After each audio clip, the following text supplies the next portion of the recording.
underline and put a couple of exclamation marks.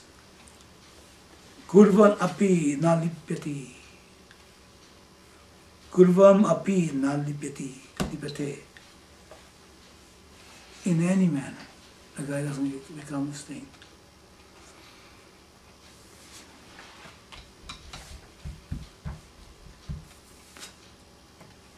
In relationships, especially, of course, the younger ones, and even us old ones. Let's suppose that somebody, winks an eye at you, and if somebody is viral and winks an eye at you, promises some goodies. Could be money, could be whatever. A heart starts pumping. And then look, and the palm starts sweating. And the adrenaline starts pumping, and then all of a sudden you see a person anymore, and every time you think, you start trembling. You see that? Because somebody winked at me, and nobody loves you. This guy, he promises to love me, and so on. And the person becomes, affected by that. And somebody insults you, again the same thing. Mouth becomes sad, right? The person starts trembling, and the person becomes red, and everything tenses up.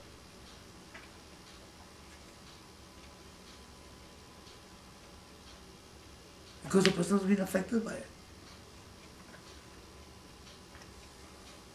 That is why many people, you know what they call it, stalking? Stalking? You know what stalking is, right? Mm-hmm. This obsession to get something from someone, or the promise a person perceives that someone is going to give, and then the person becomes a stalker. And it could be a man towards a man, not sexual necessarily. It starts bugging and bugging. And the other person becomes all of a sudden, becomes engaged, by this person, because this person is just obsessed. And a lot of things happen, people go crazy because of that. They actually commit sometimes murder because of it. And if not, they hurt other people. Let's suppose the other person prefers somebody else. My God, the jealousy comes on. Or he starts hurting herself. Drugs, alcohol, or excesses, and all kinds of stuff out of the misery of not getting what he or she desires. So it is built up energy. It's called ragadvesha. Okay, that becomes obsessive to the point that is either damaging to others or damaging to oneself. The keeping a resentment, for example.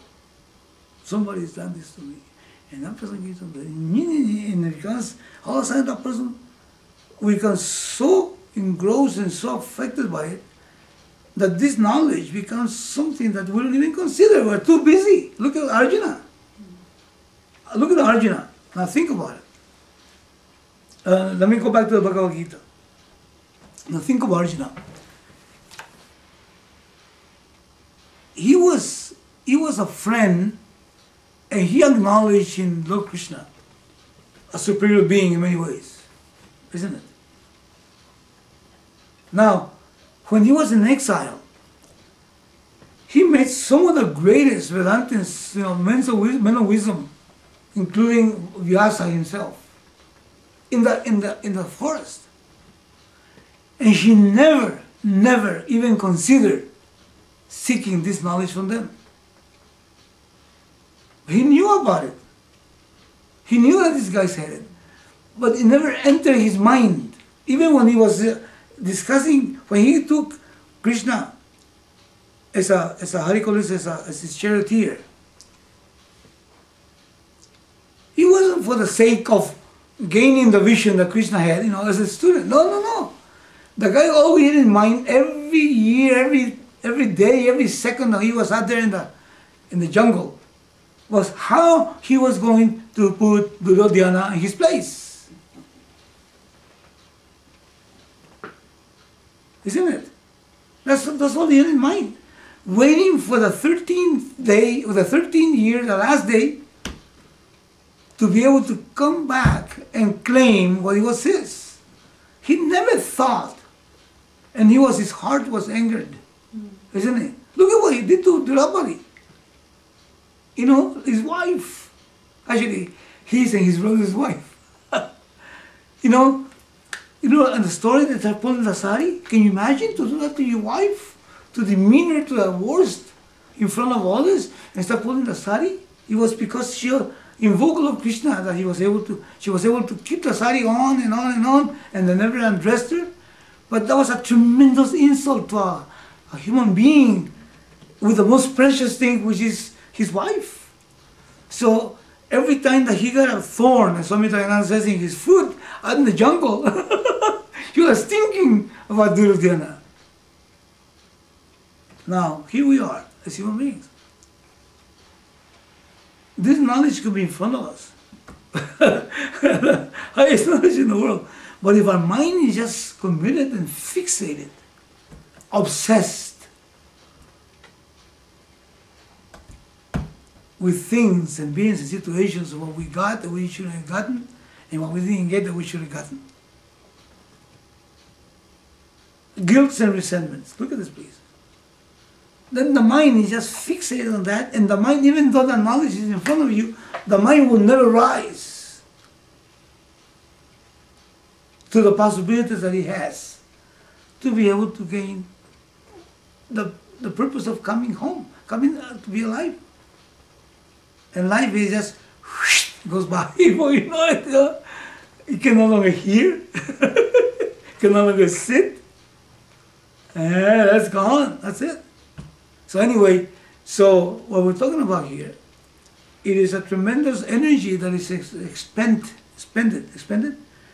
Expended. Sorry about my English. Okay, expended. You know, in when the mind becomes fixated on stuff like that, and we're ruled by anger, we're ruled by sadness, by rule of wishing this wouldn't have been, or that this should have been, and so on and so on. So that's the whole idea behind this. You know, Arjuna had a problem. This is our problem. And that can actually blind us to the possibility of seeing a fact about ourselves. So we need to, how do you say that? You know, there's an English thing, you know, get over it, my God. Get over it. I gotta get over it. I can't afford to be stuck in that mode. And the only thing that will, see, I cannot change what happened, but I can definitely change what didn't happen. I can definitely change the way I look at myself. And you know what? That's the most healing thing that could be. But I gotta give my mind a chance. I gotta, how do you say that? I gotta be compassionate with my own mind. I have to love my mind. I say, come on, get off the gutter. You know, get off the gutter, disappointment and this and that and, you know, all this stuff. My father died too young. I never got a chance to, you know. And then all of this come. He never hugged me. He never. It's like, okay, so he didn't. So let it alone, my God. I was never able to talk like this to him, like I talk to my children. He never talked to me. And you're gonna let that thing? That's it. Come on, get over it. Get out of here.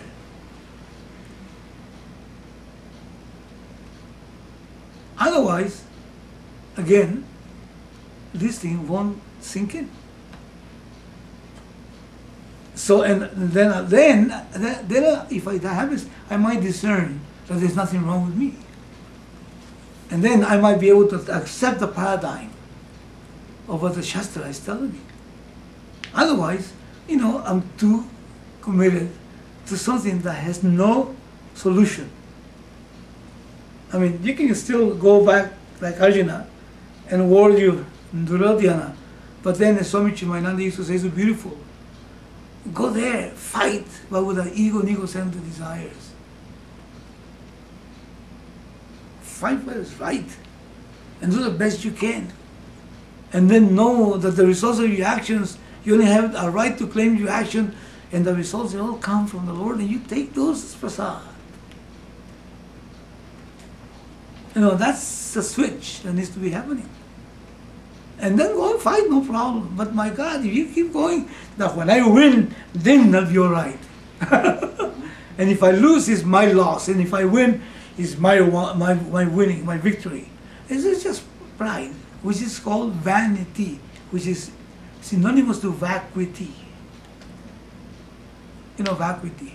Mm-hmm. Vacuity. Yeah. A vacuum. Oh. Vacuum. Vacuity. Vacuity. In other words, I'm working in a vacuum. There's something wrong. I'm a zero. That's the whole idea.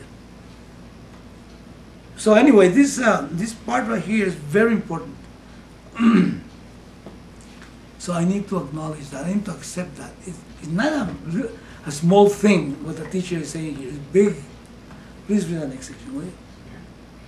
The person who knows that the self is the self of all cannot have the sense of doership. Self performs no action whatsoever because it is all pervasive. Even though appearing to perform actions, the wise person is free from the notion of doership and is therefore not affected by karma. This is exactly what Krishna said in the 4th chapter. The person who sees non-action, inaction, and action in non-action is wise among people and has done all that is to be done.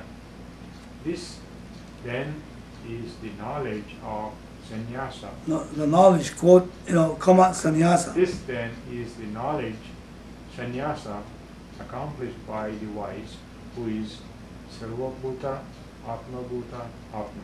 Okay. Because you see, he's equating knowledge with sannyasa. Remember we started with that? Yeah. Knowledge and sannyasa are synonymous in this particular context.